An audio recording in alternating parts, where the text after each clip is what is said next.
నమస్కారం. మనందరం ప్రతిరోజూ చేసే కాని అస్సలు పూర్తిగా అర్థంగాని ఒక వింతైన పని గురించి ఈ విశ్లేషణలో మాట్లాడుకోబోతున్నాం. అదే నిద్ర. భౌతిక శరీరం ప్రశాంతంగా విశ్రాంతి తీసుకుంటున్నప్పుడు మనలో ఉండే ఆ స్పృహ, అదేనండి మన కాన్షియస్నెస్, ఎక్కడికెళ్తుంది? ప్రాచీన భారతీయ తత్వశాస్త్రం, అలాగే ఈనాటి ఆధునిక విజ్ఞాన శాస్త్రం ఈ రెండూ చెప్పే డేటాని పక్కపక్కన పెట్టి చూస్తే దొరికే సమాధానాలు నిజంగా మైండ్ బ్లోయింగ్ అనిపిస్తాయి. సరే, అసలు విషయంలోకి వెళ్దాం. శరీరం మంచం మీద రెస్ట్ తీసుకుంటున్నప్పుడు మన స్పృహ ఎక్కడికి వెళ్తుంది అన్నది ఒక పెద్ద మిస్టరీ. వేల ఏళ్ల క్రితం ఋషులు చెప్పిన దానికి, ఇవ్వాళ్ల ల్యాబ్లలో సైంటిస్టులు చెబుతున్నదానికి ఏమైనా లింక్ ఉందంటారా? ఈ ప్రాచీన ఆధ్యాత్మికత, మోడర్న్ సైన్స్ కలిసినప్పుడు ఎలాంటి విషయాలు బయటపడతాయో తెలుసుకోవడం నిజంగా చాలా ఆసక్తికరంగా ఉంటుంది. మన ప్రాచీన భారతీయ గ్రంథాలలో, ముఖ్యంగా ఆయుర్వేదం మరియు వేదాంతంలో కలలను ఊరికే ఒక భ్రమలా కొట్టిపారేయలేదు. దానికి వాళ్లు పెట్టిన పేరు స్వప్నావస్థ. మన సాంప్రదాయ విశ్వాసాల ప్రకారం నిద్రను ఒక అల్ప మరణం, అంటే ఒక చిన్నపాటి మరణంగా భావిస్తారు. అంటే బాహ్య ప్రపంచం నుంచి పూర్తిగా డిస్కనెక్ట్ అయిపోయి మనలో మనం ఒక కొత్త లోపలి ప్రయాణం మొదలుపెట్టడమే ఈ స్వప్నావస్థన్నమాట. ఇది ఎలా జరుగుతుందంటే, మాండూక్య ఉపనిషత్తు మన స్పృహను 4 దశలుగా భలే అద్భుతంగా విభజించింది. ఫస్ట్ది జాగ్రత్, అంటే మనమిప్పుడున్నట్టు మెలుగువగా ఉండటం. సెకండ్ స్వప్న, అంటే కలలు కనే టైం. థర్డ్ సుషుప్తి, ఎలాంటి కలలు రాని ప్రశాంతమైన డీప్ స్లీప్. ఇక లాస్ట్ అండ్ ఫైనల్ తురియ, ఇది అన్నింటినీ దాటిన ఒక స్వచ్ఛమైన స్థితి. మనస్సు బయటి ప్రపంచం నుంచి లోపలికి ఎలా షిఫ్ట్ అవుతుందో ఇది చాలా క్లియర్గా కళ్లకు కట్టినట్టు చూపిస్తుంది కదూ. ప్రాచీన విశ్వాసాల ప్రకారం రాత్రిపూట అసలేం జరుగుతుందో తెలుసా? బాహ్య ఇంద్రియాలన్నీ మూసుకుపోయాక మన ఆత్మ ఒక సిల్వర్ కార్డ్, అంటే ఒక వెండి తీగలాంటి కనెక్షన్తో భౌతిక శరీరానికి లింక్ అయి ఉంటుందట.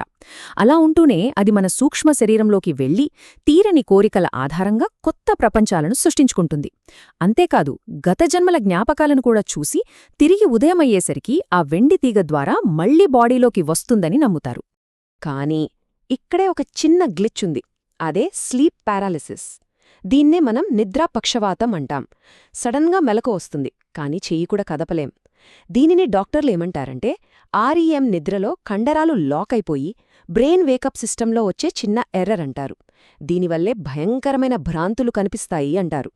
కాని ఆసక్తికరమైన విషయమేంటంటే, ఇదే అనుభవాన్ని మనవాళ్లు ఆధ్యాత్మికంగా ఎలా చూశారంటే, సూక్ష్మలోకాల సరిహద్దులు దాటుతున్నప్పుడు ఎదురయ్యే అదృశ్య శక్తుల ఆటంకంగా చూశారు. ఎక్స్పీరియన్స్ ఒక్కటే, కాని దాన్ని చూసే కోణాలు మాత్రం పూర్తి భిన్నం.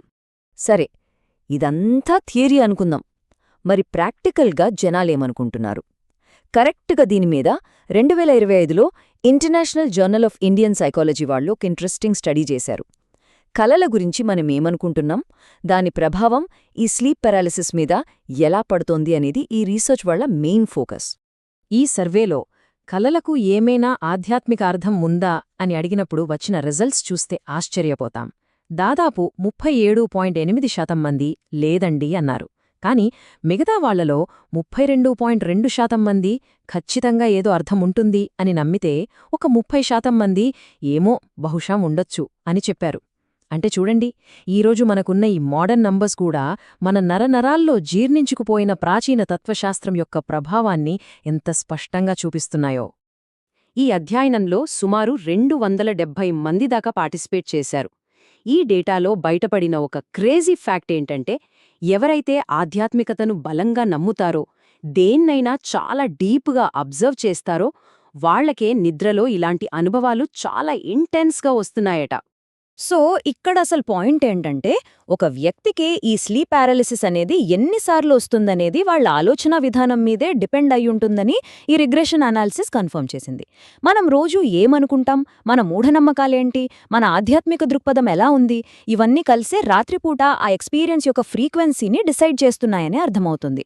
మరి దీనికి సొల్యూషన్ లేదా? ఉంది. ఆ పట్టిక చూస్తే మనకొక ప్రాక్టికల్ పరిష్కారం దొరుకుతుంది. ఎవరికైతే ఈ స్లీప్ పారాలిసిస్ వస్తుందో ఆ భయంకరమైన మూమెంటులో దాన్ని పాజిటివ్గా లేదా ఒక ఆధ్యాత్మిక అనుభవంగా ఫీల్ అయిన వాళ్లలో భయం చాలా వరకు తగ్గిపోయిందట. పైగా వాళ్ల మెంటల్ హెల్త్ కూడా బాగుంది. అలా కాకుండా అయ్యో ఏదో దెయ్యం పట్టుకుంది, నాకేదో అవుతోంది అని నెగటివ్గా ఆలోచించిన వాళ్లలో ఆందోళన విపరీతంగా పెరిగిపోయింది. సింపుల్గా చెప్పాలంటే ఆ అనుభవాన్ని మనం ఎలా అర్థం చేసుకుంటున్నామనేదే ఇక్కడ రక్షణ కవచంలా పనిచేస్తోంది. అందుకే వాళ్ళు ఈ అద్భుతమైన మాట చెప్పారు.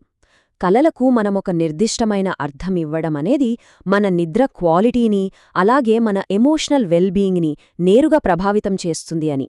అంటే మన పెద్దవాళ్లు కలలను అనలైజ్ చేసుకోవడమనేది కేవలం ఒక మూఢనమ్మకం కాదు. మన నమ్మకమేంటో అది మన మెదడును మరియు భావోద్వేగాలను భౌతికంగా మార్చేస్తుందని ఈ ఆధునిక అధ్యయనం మనకు ఘంటాపదంగా చెబుతోంది. మొత్తం మీద చూసుకుంటే ఒక విషయం స్పష్టంగా అర్థమవుతోంది.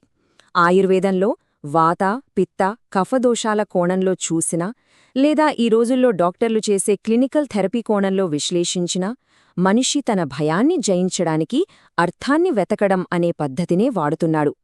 ప్రాచీన జ్ఞానం చెప్పిన అదే విషయాన్ని నేడు ఆధునిక విజ్ఞానం అంకెల్లో చూపిస్తోంది. మన నమ్మకమే మన వాస్తవాన్ని సృష్టిస్తోంది. ఇక ఈ విశ్లేషణ ముగించే ముందు ఒక చిన్న ఆలోచన. సైన్స్, స్పిరిచువాలిటీ రెండూ అంగీకరించే ఆ నిద్రా ప్రపంచం గురించి మనం ఇంకా తెలుసుకోవాల్సింది చాలానే ఉంది. మరి ఈ రాత్రి గదిలో లైట్లు ఆరిపోగానే స్పృహ ఖచ్చితంగా ఎక్కడికి ప్రయాణిస్తోంది? ఆ చీకట్లో మనస్సు ఏ కొత్త ప్రపంచాలను సృష్టిస్తోంది? ఒక్కసారి ఊహించండి. ఆ ఆసక్తికరమైన ప్రశ్నను అలా వదిలేస్తూ నెక్స్ట్ టైం మరో అద్భుతమైన అంశంతో కలుద్దాం.